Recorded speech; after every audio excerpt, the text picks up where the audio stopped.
What we're going to do in this video is study a proof of the Pythagorean theorem that was first discovered, or as far as we know, first discovered by James Garfield in 1876.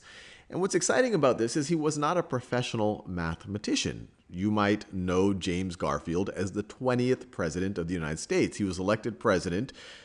He was elected 4 years after in 1880, and then he became president in 1881. And he did this proof while he was a sitting member of the United States House of Representatives. And what's exciting about that is it shows that Abraham Lincoln was not the only U.S. politician or not the only U.S. president who was really into geometry. And what Garfield realized is if you construct a right triangle, so I'm going to do my best attempt to construct one.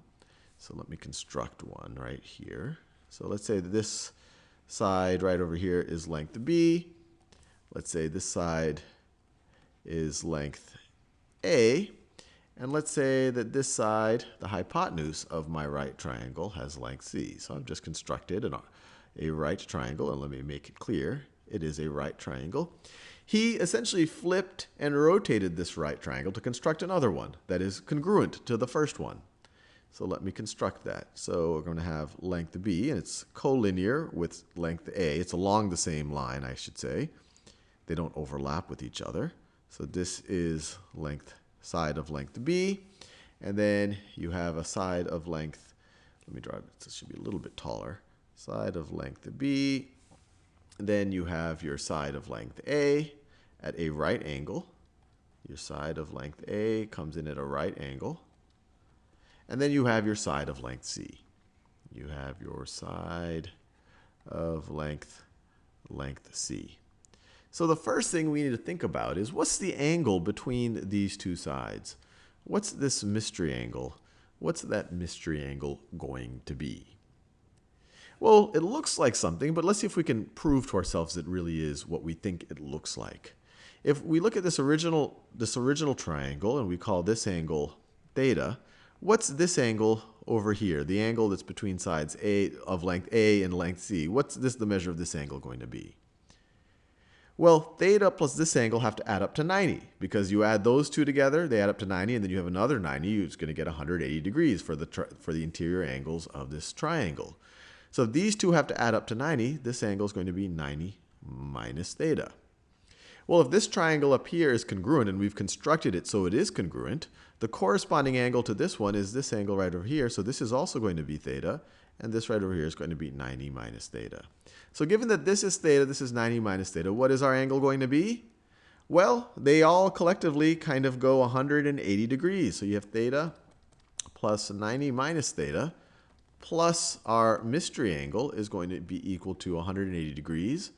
The thetas cancel out, theta minus theta, and you have 90 plus our mystery angle is 180 degrees. Subtract 90 from both sides, and you are left with your mystery angle equaling 90 degrees. So that all worked out well. So let me make that clear. And that's going to be useful for us. That's going to be useful for us in a second. It's going to be useful. So we can now say definitively that this is 90 degrees. This is a right angle. Now what we are going to do is we are going to construct a trapezoid.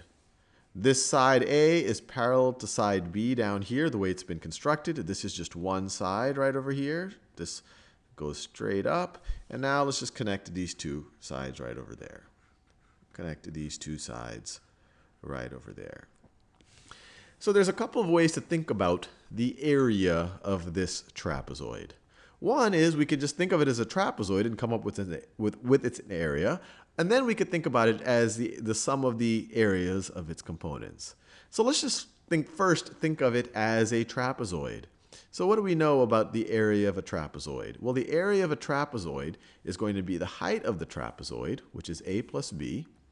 A plus B, that's the height of the trapezoid, times, the way I think of it, the mean of the top and the bottom, or the average of the top and the bottom.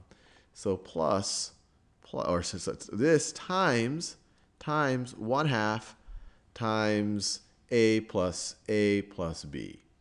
A plus B. A plus B. And the intuition there, you're taking the height times the average of this bottom and the top. The average of the bottom and the top gives you the area of the trapezoid. Now, how can we also figure out the area with its component parts? So this should be, regardless of how we calculate the area, as long as we do correct things, we should come up with the same result. So how else can we come up with this area? Well, we could say it's the area of the two right triangles. The area of each of them is 1/2 A times B. 1/2 A times B. But there's two of them. Let me do that B in that same blue color. But there's two of these right triangles, so let's multiply by 2. So this 2 times 1/2 AB, that takes into consideration this bottom right triangle and this top one. And what's the area of this large one that I will color in green? What's the area of this large one? Well, that's pretty straightforward. It's just 1/2 C times C. So plus 1/2 C times C, which is 1/2 C squared. Now let's simplify this thing and see what we come up with. And you might guess where all of this is going. So let's see what we get. So we can rearrange this. So this is 1/2. Let me rearrange this. So it's 1/2 times A plus B squared. A plus B squared is going to be equal to 2 times 1/2. Well, that's just going to be 1. So it's going to be equal to A times B plus 1/2 C squared. Plus 1/2 C squared. Well, I don't like these 1/2s laying around, so let's multiply both sides of this equation by 2. I'm just going to multiply both sides of this equation by 2. On the left-hand side, I'm just left with A plus B squared. So let me write that. A plus B squared. And on the right-hand side, I am left with 2AB, trying to keep the color coding right, and then 2 times 1/2 C squared, that's just going to be C squared plus C squared. Well, what happens if you multiply out A plus B times A plus B? What is A plus B squared? Well, it's going to be A squared plus 2AB plus 2AB plus B squared. And then our right-hand side is still, it's going to be equal to all of this business. And changing all of the colors is difficult for me. So let me copy and let me paste it. So it's still going to be equal to the right-hand side. Well, this is interesting. How can we simplify this? Is there anything that we can subtract from both sides? Well, sure there is. You have a 2AB on the left-hand side. You have a 2AB on the right-hand side. Let's subtract 2AB from both sides. If you subtract 2AB from both sides, what are you left with? You are left with the Pythagorean Theorem. So you're left with A squared plus B squared is equal to C squared. Very, very exciting. And for that, we have to thank the 20th President of the United States, James Garfield. And I really, this is really exciting because the Pythagorean Theorem was around for thousands of years before James Garfield, and he was able to contribute just kind of fiddling around while he was a member of the U.S. House of Representatives.